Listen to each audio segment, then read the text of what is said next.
சரவணபவனே ஷண்முக வடிவே சரணடைந்தோமே வேல் முருகா கரங்கள் குவித்து உன்னடி பணிய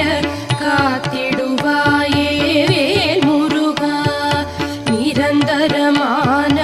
உனதருள் வேண்டி நினைப்போம் உன்னை வேல் முருகா பரமன் மகனே பன்னிரு கரனே பணிந்தோம்